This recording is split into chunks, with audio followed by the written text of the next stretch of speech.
வணக்கம் எல்லாருக்கும். என்னென்னா இந்த நேற்று இந்த மகனை கிட்னாப் பண்ண வந்தவன் அப்போ அதை பார்த்துட்டு நான் பொலிசுக்கு அடித்து சொல்ல இங்கே இந்த பொலிஸ் செய்கிற வேலையை பாருங்க. இப்போ இது எல்லாத்தையும் உடனே அவங்க பிடிக்கணும், மற்ற பிள்ளைகளை இதால் பாதிக்கப்படாமல் இருக்கணும்னு பொலிஸ் நினச்சிருந்தால் போலீஸ்காரன் என்ன சொல்லுவான், ஓகே உடனே வந்து கேமராவை பார்த்து அவனை எங்கே போனான்ட்டு அவனை பிடிக்கலாம், ஈஸியாக பிடிக்கலாம், ஃபாலோ பண்ணால் ஈஸியாக பிடிக்கலாம். எங்களுக்கு சொல்லுது இந்த போலீஸ் நீங்கள் ஆன்லைனில் போய் அதை கம்ப்ளைண்ட் பண்ணிட்டா, இது நான் எமர்ஜென்சியாக என்ன செய்கிறது?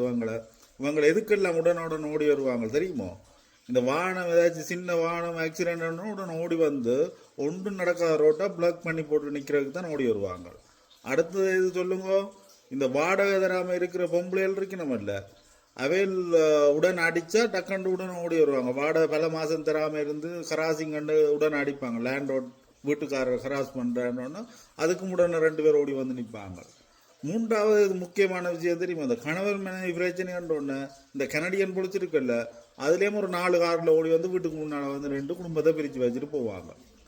இவங்கள் இப்படி இருக்கும் வரைக்கும் அந்த கிட்னாப் பண்ணுறவன், ஏமாத்துறவன், வாடகை தராதவன் எல்லாம் உருவாகி கொண்டு தான் இருப்பாங்க. இவங்கள்லாம் இதுக்கு மெயின் காரணம்.